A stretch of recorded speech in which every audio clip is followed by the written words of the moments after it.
Hi, my name's Lucinda. Welcome to Loving Literature. Do you feel lost when your friends go on and on about the details of the movie you just saw? Or maybe you're in school and you dread going to English class because you have no idea what to say about the story you've just read.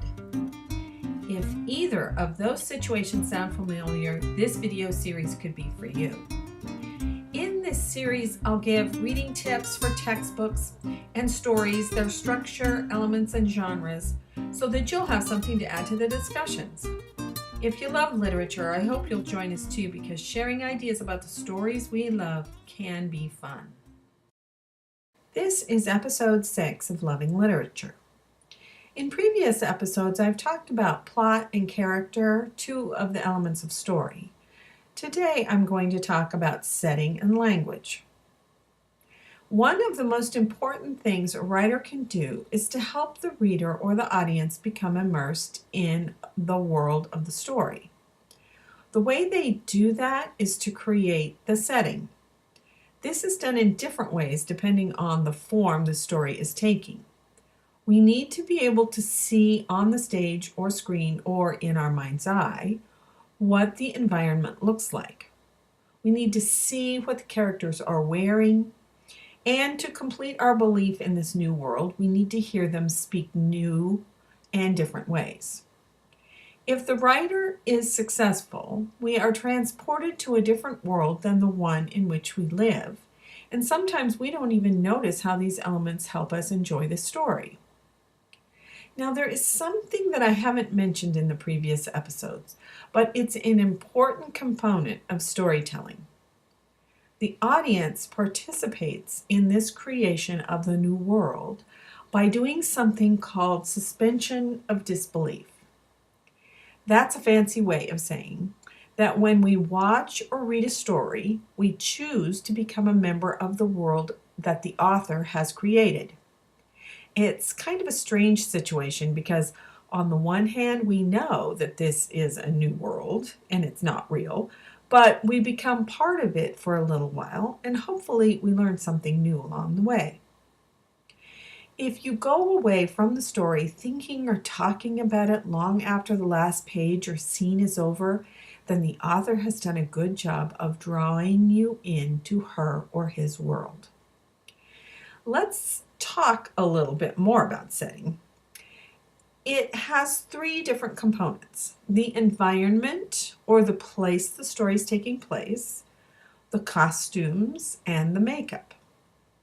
In all of these, the colors chosen, the way the setting is presented, the lighting that's used, and the type of makeup used for the characters help us know something about the story we're about to participate in. We know right away, for example, if we're on a spaceship, or in some place in the past, or on a mountaintop, or in the real world. In the first scene of Harry Potter, the first character we see is Dumbledore. He's dressed in robes with an interesting hat, and he uses a device to extinguish the street lamps. Then McGonagall arrives, changing from a cat to a woman, wearing a similar kind of costume to Dumbledore's, and then Hagrid comes flying in on a motorcycle, and he's a giant. After only a few minutes, we know we're in a new kind of world. As the scenes go along, we enter the wizarding world and see buildings that look like they're about to fall down, people dressed in outlandish ways. We see dwarves, elves, and other interesting kinds of characters, and it doesn't take us long to be immersed in this new world. The use of language adds to our feeling that we are no longer in Kansas. The way the words are organized and even the rhythm of the sentences are important.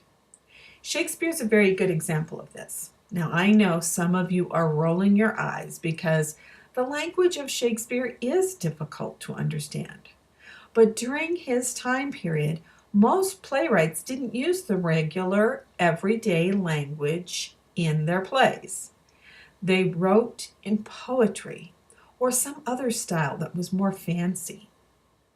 Shakespeare did this too for his upper class characters, but he also had characters that spoke just like the shopkeepers, the farmers, and other ordinary people of his day.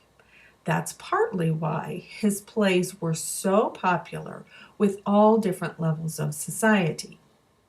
Another thing Shakespeare did was to make up words and phrases that you might be surprised to know we still use today. Some modern storytellers who have created a new kind of language are J.K. Rowling and Joss Whedon. Before Harry Potter and the Sorcerer's Stone came out, we had never heard of a muggle, or the words used for the spells or the magical creatures. Joss Whedon, on the other hand, takes words that we already know for his series Firefly and the related movie Serenity. His characters use them in new ways. One example is the word shiny. For us, shiny means an object that reflects light. In Firefly and Serenity, it means something like, I like it, or that's great. Another thing he does is to have his characters use a mixture of one of the Chinese dialects and English, often when they're cursing. The audience knows the character is upset and probably using foul language, but most of us don't speak Chinese, so Joss Whedon gets away from them saying really terrible things. Science fiction and fantasy writers are a wonderful source of interesting language. They make up words for devices and processes, planets, or new races of people who, of course, also have interesting makeup. And then writers of historical fiction have to do a lot of research to use the language of the time period that they're writing about so that we feel like we're in the time period too as we're watching or reading the book. So the next time you read or watch a story, think of how the setting, the makeup, the costumes, and the language make the story more interesting. Before I finish this episode, I want to add an addendum. It's just before Christmas as I'm working on this video, and How the Grinch Stole Christmas was on television the other night. I realized that I hadn't mentioned one of the best examples of the use of language by an author, Dr. Seuss. Most of us grew up with The Cat in the Hat, Green Eggs and Ham, and the Who's Down in Whoville, and with Horton. Dr. Seuss is a fantastic example of the use of rhyme, rhythm, and new words to tell a story. I hope you'll go back and read one or two and share them with your family and friends, because the beauty of his work is that people of all ages can enjoy the stories he tells. Thanks for watching this episode of Loving Literature. My name is Lucinda. I hope you enjoyed it. I'll see you next time.